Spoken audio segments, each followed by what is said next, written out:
Light, camera, rolling, action.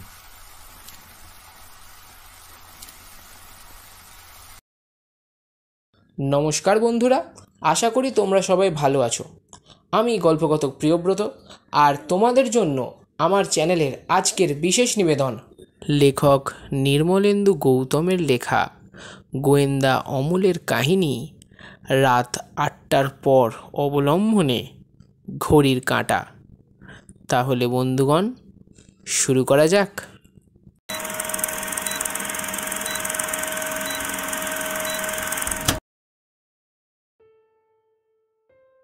না, প্রতাপনারায়ণবাবু বুঝতেই পারছেন না তার ভেতরের ঘর থেকে ঘড়িটা কি করে অদৃশ্য হয়ে গেল।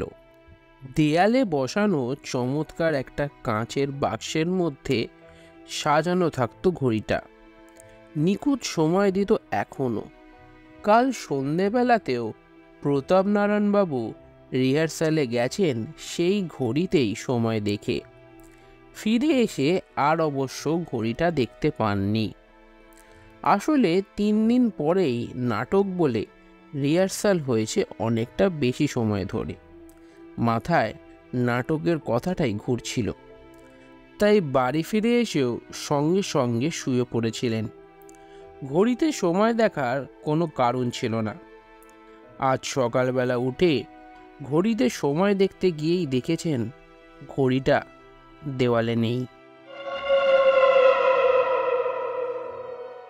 প্রতাপনারায়ণ বাবুর দাদু রুদ্রনারায়ণ ঘড়িটা পেয়েছিলেন এক জার্মান সাহেবের কাছ থেকে।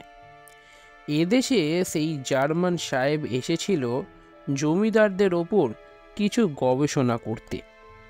রুদ্রনারায়ণ বাবুর কাছেও এসেছিলেন সেই জার্মান সাহেব। কি কারণে যেন তার ভালো লেগে গেছিল রুদ্রনারায়ণ বাবুকে, তাই ফিরে যাওয়ার সময় রুদ্রনারায়ণ বাবুকে এই ঘড়িটা উপহার দিয়েছিলেন সেই জার্মান সাহেব। প্রতাপনারায়ণ বাবু বলেছিলেন ঘড়িটা তিনি তার দাদুর কাছ থেকে পেয়েছিলেন। আরও বলেছিলেন ঘড়িটা নাকি সৌভাগ্যের ঘড়ি, যার কাছে থাকবে তারই উন্নতি হবে। প্রতাপনারায়ণবাবু সৌভাগ্য ঘড়ি হিসেবে নয়, পুরনো ঘড়ি হিসেবেই সাজিয়ে রেখেছিলেন ওই ঘড়িটিকে। ঘড়িটার ওপর কত লোকেরই তো লোভ ছিল।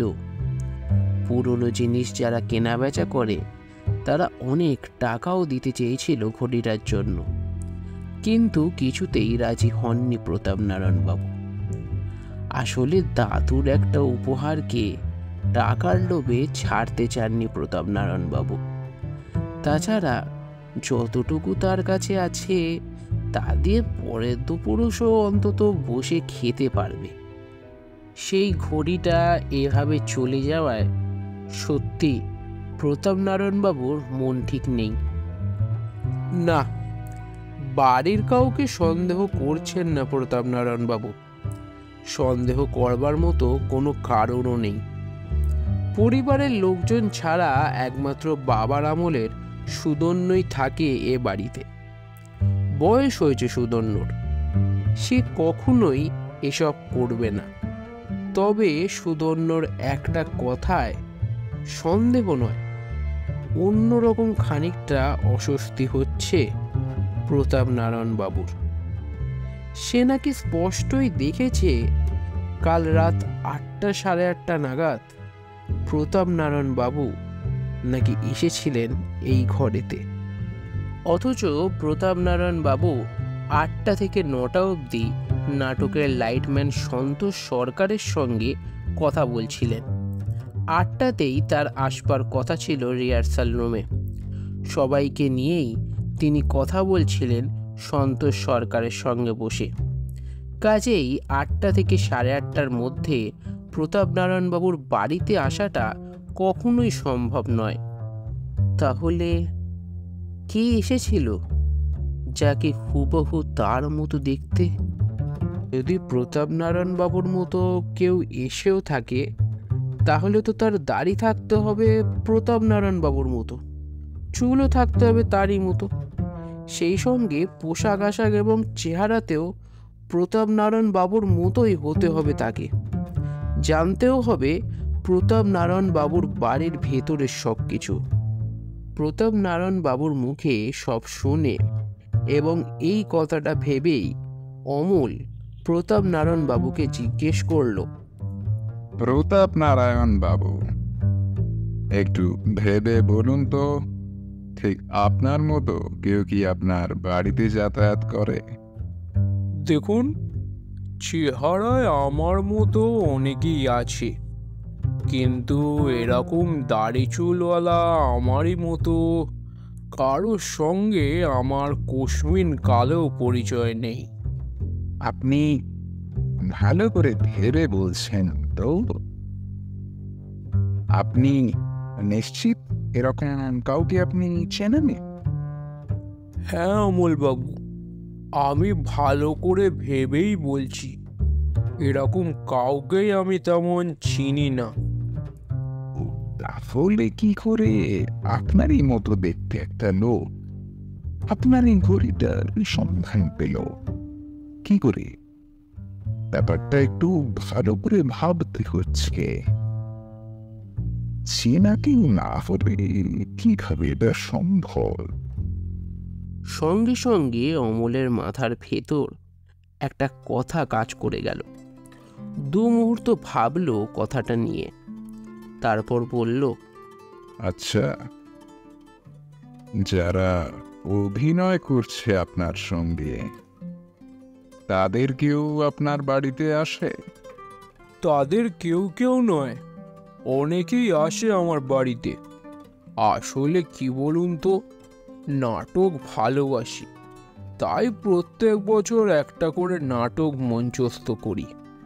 আর বুঝতেই তো পারছেন, নাটক মঞ্চস্থ করার ক্ষেত্রে অনেক রকম অসুবিধারও সম্মুখীন হতে হয়। অভিনেতা অভিনেত্রী জোগাড় করা, স্ক্রিপ্ট বানানো, সবাইকে বুঝিয়ে দেওয়া যে সংলাপ কিভাবে বলতে হবে, এই নানান কাজের জন্যই নাটকের অনেক লোকই আমার বাড়িতে আসে। আপনাদের রিহার্সাল ফের কবে? আজই সন্ধেবেলায় ওই 4:30 নাগাদ। সবাই আসবে তো রিহার্সালে? আসতেই হবে সবাইকে, পরশু নাটক, না এলে চলবে কি করে? এখনো 2-3 জনের ভালো করে পার্টি মুখস্থ হয়নি। বুঝলেন অমলবাবু, আমার হয়েছে এক জ্বালা। বারবার বুঝিয়ে দিচ্ছি যে কিভাবে অভিনয় করতে হবে বা সংলাপগুলো কিভাবে ভালো করে বলতে হবে, কিন্তু কিছুতেই এরা বুঝতে চায় না। আচ্ছা লোকেদের পাল্লায় পড়েছি আমি। উফ, আর ভালো লাগে না। ঠিকই, সবারই আসা উচিত রিহার্সালে। কিন্তু আমার ঘড়িটা, ওটা ঠিকঠাক অবস্থায় পাবো তো অমলবাবু? রিহার্সাল হবে কোথায়?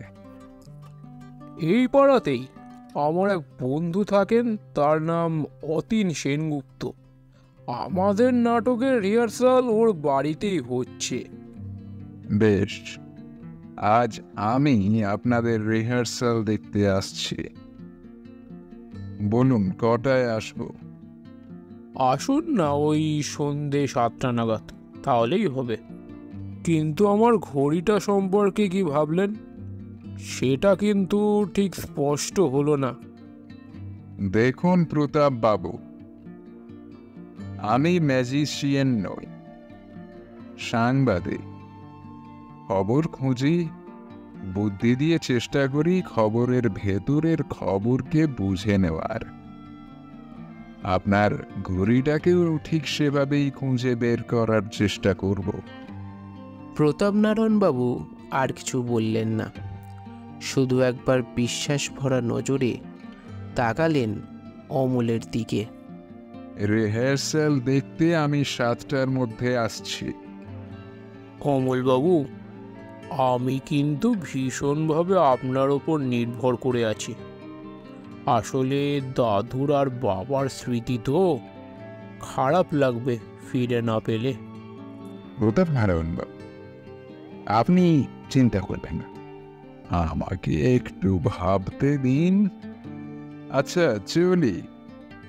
এই কথা বলে অমল বেরিয়ে পড়ল প্রতাপবাবুর বাড়ি থেকে।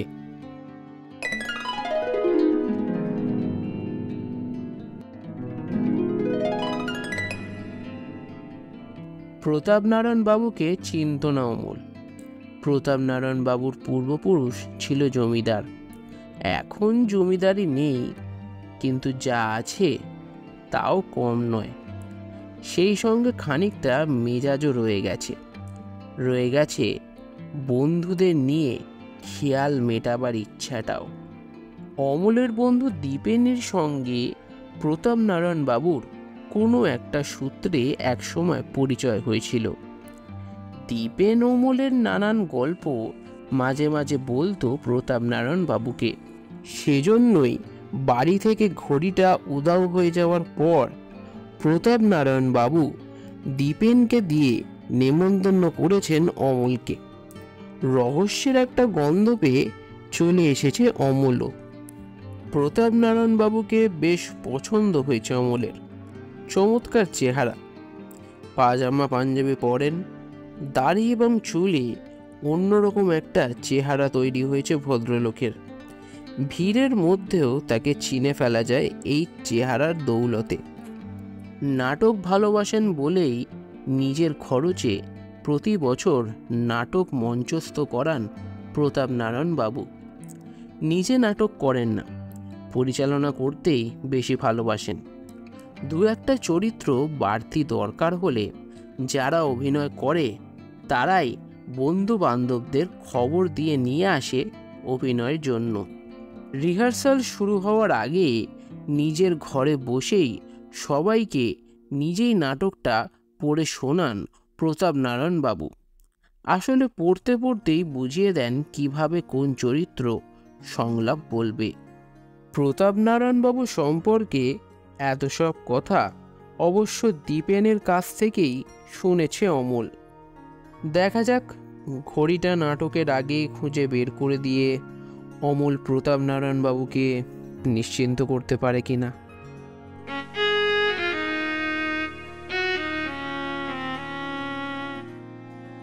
অমলকে হঠাৎ রিহার্সাল রুমে দেখে কেউ বোধহয় ঠিক বুঝতে পারছিল না ব্যাপারটা। ইনি হলেন অমল ব্যানার্জি, এক নামজাদা খবরের কাগজে কর্মরত আছেন। আমাদের নাটকের রিহার্সাল দেখতে এসেছেন। এই বলে ছোট্ট করে অমলকে সবার সঙ্গে পরিচয় করিয়ে দিলেন প্রতাপনারায়ণ বাবু। অমলের মনে হলো ব্যাপারটা অনেকেই যেন ঠিক ধরতে পারল না। বোধহয় ভাবছে হঠাৎ রিহার্সাল দেখতে রিপোর্টার কেন আসবে। ভাবো, তাতে কিছু যায় আসে না। এই কথা ভেবেই অমল যা বুঝবার বুঝে নিতে চেষ্টা করল। আজ এসেই প্রতাপনারায়ণ বাবুকে অমল বলেছিল, প্রত্যেক দিন রিহার্সালে এসে প্রতাপনারায়ণ বাবু যা যা করেন আজও যেন তিনি ঠিক তাই তাই করেন। অমল কি করছে, কেন করছে বা কি ভাবছে সেসব বোঝার চেষ্টা তিনি যেন একেবারের জন্য না করেন। নইলে কিন্তু অমল আজ এই রিহার্সালে যে হিসেব কষে এসছে তার সব কিছুই কিন্তু গোলমাল হয়ে যাবে। আর যদি প্রতাপনারায়ণ বাবু সব কাজ অমলের কথা মতো করেন তাহলে প্রতাপনারায়ণ বাবু হয়তো আজকেই তার বাপ ঠাকুরদার আমলের ঘড়ি ফেরত পেয়ে যাবেন।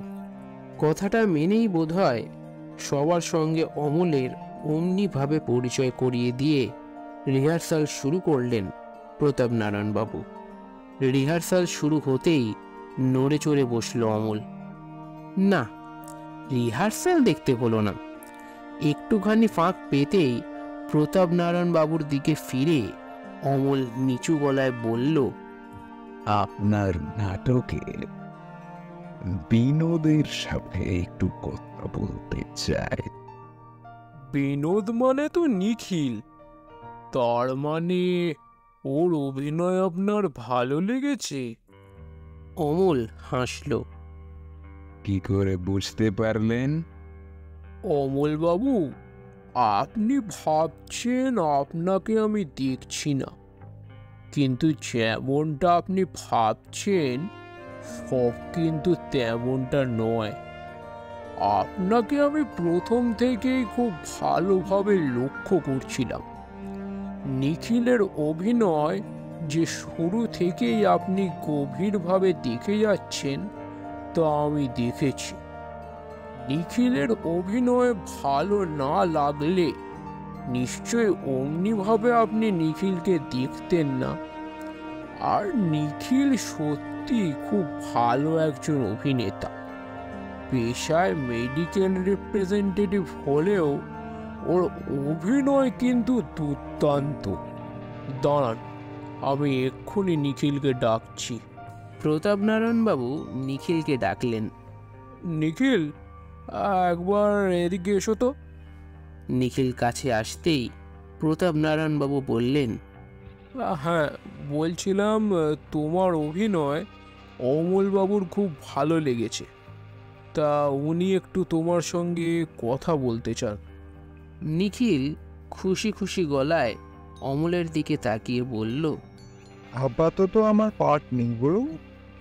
তাহলে চলুন রিহার্সাল রুমের বাইরে যাই। এখানে কথা বললে অসুবিধে হবে ওদের। চলুন। রিহার্সাল রুমের বাইরে মস্ত একটা বারান্দা, বসবার জন্য ব্যবস্থাও আছে। অমল নিজে বসে পড়ে নিখিলকে বলল, নিন বসুন। নিখিল বসল। অমল নিখিলের দিকে ভালো করে তাকালো, তারপর বলল, কতদিন অভিনয় করছেন প্রতাপবাবুর নাটকে? বেশি নয়, ওই 2 বছর। বিনীতভাবে হাসল নিখিল। আপনাকে দেখতে দেখতে অদ্ভুত একটা জিনিস আমি লক্ষ্য করছিলাম। কি বলেন তো? প্রতাপ নারায়ণ বাবুর মতো দাড়ি আর চুল লাগিয়ে আপনি যদি প্রতাপ নারায়ণ বাবুর মতো হেঁটে যান, তাহলে যে কেউ আপনাকে প্রতাপ নারায়ণ বাবু বলেই ফোন করবে। নিখিল তেমনই বিনীতভাবেই বলল, খবরের কাগজে রিপোর্টাররা অদ্ভুত সব কথা ভাবতেও পারে। কিন্তু ভাবনাটা ভুল হয় না তাদের। চমকে উঠে অমলের দিকে তাকালো নিখিল। মানে? প্রতাপ নারায়ণের বাড়ির অতদিনের কাজের লোক সুধন্য প্রতাপ নারায়ণ বাবুর মতো দাড়ি চুল লাগিয়ে প্রতাপ নারায়ণ বাবুর মতো হেঁটে যাওয়ায় আপনাকে প্রতাপ নারায়ণ বাবু ভেবেছে। কি ঠিক বললাম? অমলের এই কথা শুনেই লাফিয়ে উঠল নিখিল। তারপর থতমত খেয়ে বলল, আপনি নিশ্চয়ই সব জানেন। বিশ্বাস করুন, ঘড়িটার লোভ আমি ছাড়তে পারছিলাম না। অনেক সাহস করে প্রতাপ নারায়ণ বাবুর মতো মেকআপ নিয়ে সুযোগ খুঁজে ঢুকে পড়েছিলাম প্রতাপ নারায়ণ বাবুর বাড়িতে। কেবল সুধন্যই আমাকে দেখতে পেয়েছিল। বুঝতে পারেনি আমি প্রতাপ নারায়ণ নই, নিখিল। মুহূর্তের মধ্যে অমলের 2 হাত চেপে ধরল নিখিল। প্রায় ভেঙে পড়ে কাঁদো কাঁদো গলায় বলল, বিশ্বাস করুন, আমি ঘড়িটা ফিরিয়ে দেব, কিন্তু কিন্তু কি? অসহায় মুখে হাসল নিখিল। বলল, কেউ যেন জানতে না পারে। মানে আবার আপনার মধ্যে, মানে সবই তো আপনি বুঝতে পারছেন। ঠিক আছে, আপনি আমাকে আজ ঘড়িটা দিয়ে দেবেন।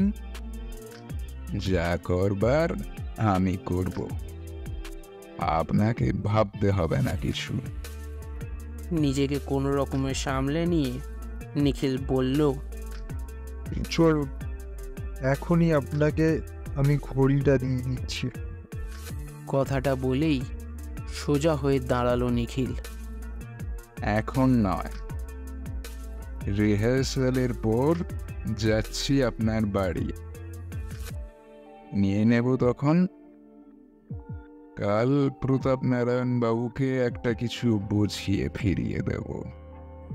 আপনাকে যে কি বলে ধন্যবাদ দেব। এই কথা বলে ফের অমলের হাত জড়িয়ে ধরল নিখিল। যাকে চলুন রিহার্সালে, নিশ্চিন্তে রিহার্সাল দিন। এই কথা বলে অমল নিখিলকে নিয়ে রিহার্সাল রুমে ফিরে গেল। অমল মনে মনে খুবই প্রফুল্ল অনুভব করল। তার খুব ইচ্ছা করছে প্রতাপ নারায়ণ বাবুকে এই সুখবরটা দিতে যে তার ঘড়ি একদম ঠিকঠাক অবস্থায় সে খুঁজে পেয়েছে। কিন্তু না, এখনই প্রতাপ নারায়ণ বাবুকে এই খবরটা দেয়া যাবে না। আগে ঘড়িটা হাতে আসুক, তারপর প্রতাপ নারায়ণ বাবুকে সব ঘটনাটা ভালোভাবে বুঝিয়ে অমল ফিরিয়ে দেবে প্রতাপ নারায়ণ বাবুর বাঘ ঠাকুরদার আমলের সেই জার্মান ঘড়ি।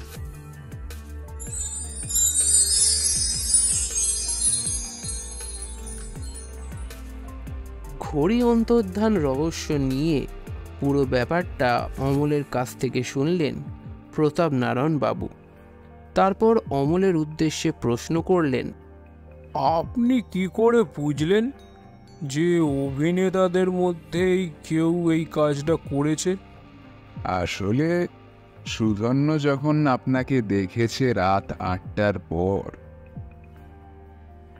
তখন সত্যি আপনার মতো দাড়ি চুলওয়ালা লোক পাওয়া মুশকিল।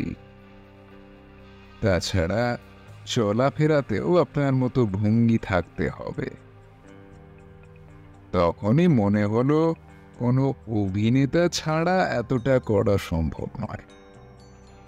সেই অভিনেতার সাথে লম্বা চওড়াতেও মিল থাকতে হবে। তাছাড়া এই বাড়িটাও তার চেনা থাকতে হবে।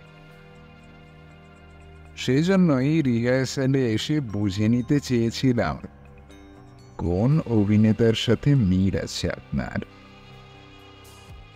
নিখিলকে ডেকে নিয়ে প্রথম চান্সটা নিয়েছিলাম। ব্যাপারটা যে একেবারে লেগে যাবে এটা আগে বুঝিনি। ঘড়ি অন্তর্ধান রহস্য সংক্রান্ত অমলের সম্পূর্ণ ব্যাখ্যা ভালোভাবে শুনে প্রতাপ নারায়ণ বাবু অমলের উদ্দেশ্যে বললেন, সত্যি আপনার বন্ধু আপনার সম্পর্কে ঠিকই বলে। অনেক দূর পর্যন্ত ভেবে ফেলতে পারেন আপনি। আর এই নিন, এটা রাখুন। আরে নিন, আরে অত লজ্জা পেতে হবে না, নিন নিন। এই খামটার মধ্যে 5,000 টাকা আছে, আর সঙ্গে আছে আপনার আর আপনার বন্ধু দীপেনের জন্য আমাদের নাটকের টিকিট। কাল ঠিক সন্ধ্যে 6টার মধ্যে টাউন হলে চলে আসবেন, ঠিক আছে? অতি অবশ্যই উপস্থিত থাকতে হবে কিন্তু। স্বভাবতই খুব কৌতূহল অনুভব করে অমল প্রতাপ নারায়ণ বাবুর কাছে জানতে চাইল যে তাদের নাটকের নাম কি। প্রত্যুত্তরে প্রতাপ নারায়ণ বাবু অমলকে বললেন, আমাদের নাটকের নাম সাংবাদিক অমল। প্রতাপ নারায়ণ বাবুর এই কথা শুনে অমল প্রথমে একটু হকচকিয়ে গিয়ে তারপর প্রতাপ নারায়ণ বাবুর মশকরা বুঝতে পেরে হো হো করে হেসে উঠল। এবার অমল প্রতাপ নারায়ণ বাবুর হাত থেকে খামটা নিয়ে তাকে বিদায় জানিয়ে বেরিয়ে পড়ল নতুন খবরের সন্ধানে, নতুন সত্যের সন্ধানে।